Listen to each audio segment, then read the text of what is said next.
The Hobbit house in which Bilbo Baggins and later Gandalf lived is widely believed to have been inspired by a real place, the medieval Welsh house known as the Round House or Pentirch, originally built sometime around 1574 and then rebuilt in the 1860s. It looks today much like it must have looked in Bilbo's time. Or maybe it's the other way around. Because Tolkien fans visit it so frequently, it has taken on some of the fairy tale quality of Hobbiton. Anyway, it's pretty cute, though it's probably not big enough for a hobbit to live in. That's because the Round House isn't a dwelling but a tower. Part of a defensive structure meant to ward off an invasion by Queen Elizabeth I. Here's how it works. The original builder, a farmer named Morris, built 2 towers, each 5 stories tall and connected by a courtyard. These towers were designed to repel an invasion by Queen Elizabeth I. Morris probably thought that he would never need such a defense, but better safe than sorry.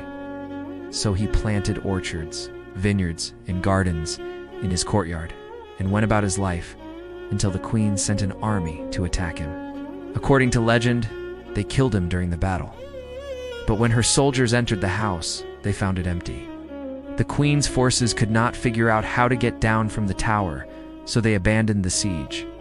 Eventually, the property fell into disrepair, and the tower stood abandoned until 1860, when they were rediscovered by tourists. Now, people come from all over the world to see them, to experience the peace and quiet of the tower, and to learn about history. We're going to try and do the same thing here.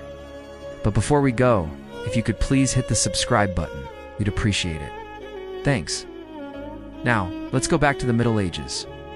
When you hear the word medieval, what's the first thing that comes to mind? It's castles, knights, and horses? How about disease, war, and death? History teachers make it sound awful. But there was also a lot of good in the medieval world. For example, science, literature, and philosophy flourished. People traveled and wrote about new lands and cultures. The Gothic cathedrals, which inspired our modern skyscrapers, were built, and talented craftsmen produced beautiful artwork. Maybe that's why this medieval home looks so familiar. Maybe that's why it looks like a hobbit hole. It's because designers and architects have used these organic shapes to inspire modern structures. In 1937, a Polish architect designed a pair of buildings in the shape of these towers. He wanted to use the round tower concept to create buildings that didn't require straight hallways or awkward staircases. He called them organic architecture, buildings that were influenced by natural forms and followed the principles of good design. They weren't the first buildings of their kind, though. Examples of organic architecture can be seen all throughout the medieval world. And while the Round House in Wales may not have been intentional inspiration for Tolkien, it certainly fits in with his vision of idyllic rural life. Stepping inside the Round House, you might be surprised by how small it is. Its cone shape makes it look bigger on the outside than it is. Its narrow stairs lead you up and up to a top floor. There's no railing on the stairs and no windows to break the climb. The first room you'll find at the top is a bedroom. It's quite small, only 6 meters squared, with a 4-poster bed taking up most of the space. It doesn't look like a typical medieval bedroom. You won't find any suits of armor here. It's furnished much like a modern studio apartment. But the floor plan and the low ceilings tell you that this is definitely medieval. The 4-poster bed is a clue. In the medieval period, having a raised bed was a sign of wealth. Only the elite could afford them. They were initially created to keep people off the cold floors and to provide storage underneath for clothes and other valuables. Over time, though, they became symbols of power, often decorated with rich fabrics, carvings, and tapestries.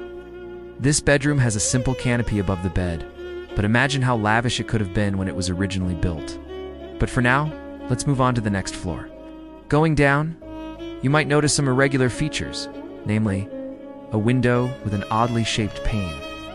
Medieval windows were usually square or rectangular, but this one is shaped like a triangle. That's because it was installed during the renovations. The original windows were much smaller and circular. In the 1800s, they replaced them with the larger panes to make the rooms look more spacious. But the new glass wouldn't fit in the existing frames, so they cut out triangular sections to make it work. Before we continue, if you've been enjoying this tour, please let us know by hitting the like button. It really helps us out. Thanks. Now let's go on. We're now in the middle floor of the Round House. This is the largest room, Its high ceilings soar 12 feet up to the conical roof. In the middle of the room, there's a staircase leading to the upper floor. On this level, you'll find a kitchen and dining room. The kitchen contains a basic stove, sink, and cupboards, but it's hard to imagine anyone cooking in this cramped space. The round walls leave very little room to maneuver, and with the ceiling sloping downward, you'd have to watch your head at all times. The conical roof makes the whole room feel like a giant beehive. If you stand in the middle and clap your hands, the sound echoes in all directions. In the adjoining dining room, there's a table and chairs ready for a meal, but there's no fireplace. In the kitchen, there's a tiny oven and a kettle hanging over the stove, but no chimney carries away the smoke. What's the solution? Well, this medieval house was originally built with a thatched roof. Smoke from the fire would escape through the roof and drift outside. Of course, that meant that the house smelled like smoke all the time, but that was the price they paid for a warm fire. Moving on, the final floor is the top floor. It's accessed via the spiral staircase in the center of the house. And when you reach the top, you'll realize that it's actually 2 floors. The first room you'll find has a 4-poster bed, just like the one downstairs. The room feels quite dark and dank. The window seems far off, and the sloped ceiling presses down on you. It's difficult to imagine anyone wanting